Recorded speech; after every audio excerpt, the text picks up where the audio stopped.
Hey everyone, and welcome to The Explainer. Today, we're going to tackle one of the most fundamental tools you'll ever use with Arduino, the serial monitor. Seriously, if you've ever wanted to know what your project is actually thinking, this is going to be your best friend. Think about it. You upload your sketch, you see the little light blinking, but what's really happening on that chip? Is your sensor reading the right temperature? Did that variable update the way you thought it would? How do you peek inside its little digital brain? Well, the answer is the serial monitor. The best way to think about it is like a simple, direct chat window between your computer and your Arduino. It is, hands down, the easiest way to get feedback, to debug your code, and to actually see what's going on with your data in real time. Okay, so let's really get into this.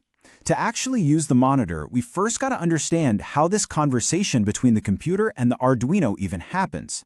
It's all built on this idea called serial communication.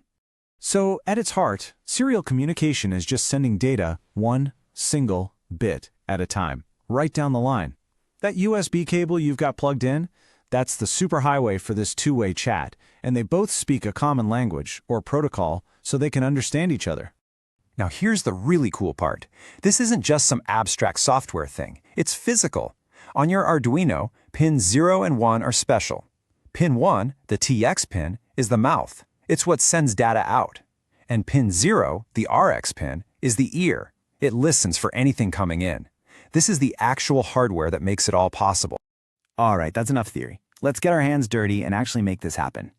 We're going to write a super simple program that just lets us send a character from our computer. The Arduino will catch it, and then it'll send it right back to us.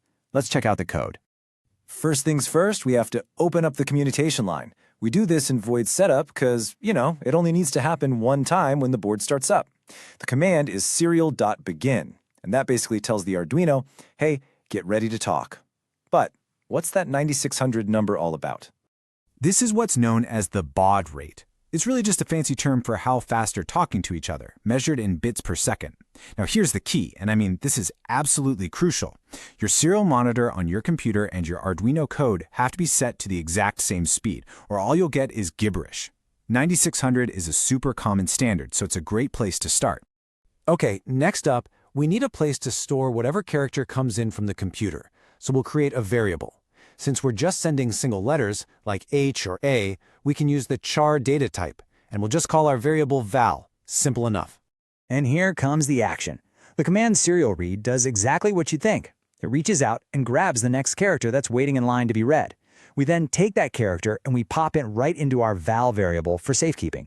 And finally, to complete the circle, we want the Arduino to talk back. The serial.print command sends stuff from the Arduino to your computer screen. So by putting our val variable in there, we're basically telling it, hey, whatever you just heard, say it right back to me. So the code is simple, the logic seems totally sound. Let's upload it, open up that serial monitor, and see this thing in action. What do you think is going to happen?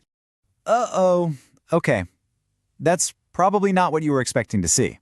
Instead of a nice clean window just waiting for you to type something, you get this stream of nonsense. This, my friends, is a classic beginner's trap.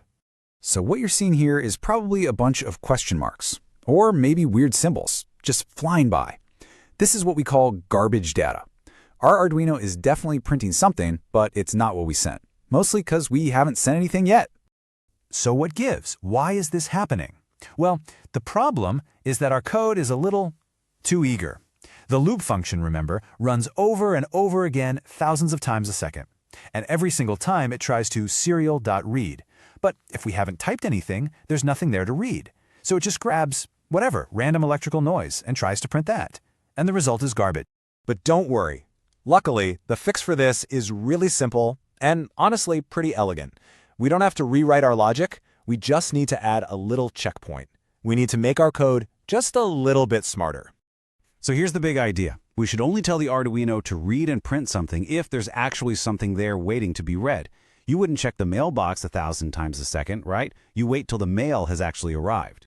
And this little function is our hero, serial.available. It's a built-in tool that just checks to see if any data has arrived. So by wrapping our code in an if statement, we're basically telling the Arduino, hey, only run the code inside these brackets if and only if some data is actually available. And here's what the final corrected code looks like. See that? The serial.read and serial.print bits are now tucked safely inside that if statement. Now, the Arduino will just sit there and patiently wait. The moment you send a character, it'll spring into action, read it, and print it back. No more garbage. Okay, with our new, much smarter code uploaded, let's try this one more time. We open the serial monitor and... silence. A perfectly clean blank slate, exactly what we wanted to see. Now for the real test. You type the letter H into that little bar at the top and hit send. And boom! A moment later, the letter H pops up in the main window. The Arduino heard you and it talked back. Perfect. And just like that, you've done it. You have a clear, reliable, two-way conversation going with your Arduino. This simple little Echo program is the foundation for so much powerful debugging and so many interactive projects. You can now ask your Arduino for a sensor reading in real time. You can check the status of a button. You can tell it to change what it's doing right on the fly. You've officially given your project a voice. So the only question left is, what are you going to